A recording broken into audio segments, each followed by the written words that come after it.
चित्रं किमत्र यदि ते त्रिदशाङ्गनाभिर्नीतं मनः गपि मनो न विकारे मार्गं कल्पान्तिकालमरुता चलिता चलेन किं मंदरादिशिखिरं चलितं कदाचित्। रिद्धि मंत्र की ओर बढ़ेंगे। ओम ह्रीम अर्हम नमो 10 पुब्बिणम झ्रोम झ्रोम नमः। सिद्धि मंत्र की ओर देखेंगे। ओम नमो अचिंत्य बल पराक्रमाय सर्वार्थ काम रूपाय ह्राम ह्रीम क्रोम श्रीम नमः। एक काव्य तो हर व्यक्ति को आराधना करना चाहिए। काव्य तो पूरे 48 हैं जिनकी आराधना करना चाहिए, लेकिन कुछ काव्य विशेष होते हैं जिनको यश नहीं मिलता, जिनको सम्मान नहीं मिलता, जो मेहनत ज़्यादा कर रहे और उनको परिणाम नहीं मिल रहे। ऑफिस में काम ज़्यादा करते आप और क्रेडिट कोई दूसरा आपका बॉस ले जाता है।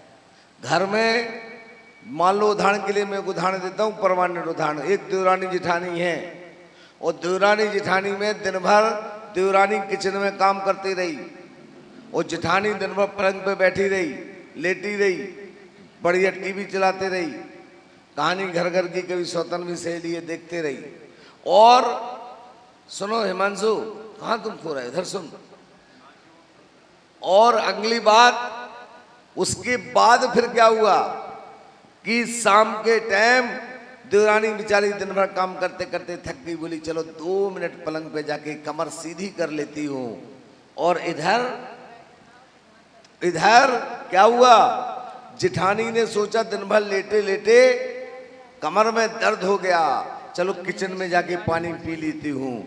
और जिठानी उसी टाइम किचन में पानी पीने गई, देवरानी उसी टाइम पलंग पर लेटी और हाथ में उसने देखा टीवी की आवाज़ बहुत ज़्यादा है और टेम्परेचर भी कम है ज़्यादा। उसके एक हाथ में एसी का रिमोट जरा टेम्परेचर को बढ़ा रही, दूसरे हाथ में टीवी का रिमोट म्यूट कर रही और पलंग पे लेटी है देवरानी।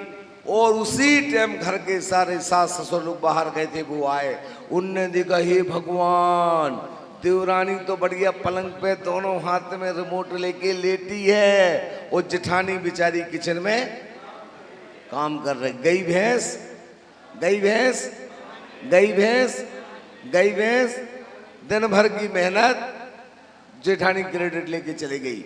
तो ये जो आपको यश नहीं मिलता, सम्मान नहीं मिलता, इस काव्य की आराधना करें। महत्वपूर्ण विषय में करना चाहूंगा, मूल विषय पे आना चाहूंगा। मूल विषय ये है कि इस काव्य की आराधना आप अगर कामिया सिंदूर होता है, कामिया सिंदूर को पुष्य नक्षत्र, स्वाति नक्षत्र आदि नक्षत्र में आप इसको मंत्रित कर लें और कामिया सिंदूर अगर आप लगाकर तिलक लगा करके इस काव्य की आराधना करके राजा के दरबार में भी जाएगी तो राजा भी खड़े होकर आपको सम्मान करेगा।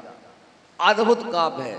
इस काव्य की आराधना करके आप अगर किसी दिल्ली के मुख्यमंत्री के पास जाओ, खड़े होकर सम्मान करेगा वो आपका। इस तिलक लगा के जाए, उसका इतना तेज होता है कि उस काव्य की आराधना हर व्यक्ति को करना चाहिए। कामिया सिंदूर मंत्रित करके सिंदूर और अपन को इसका तिलक करना चाहिए।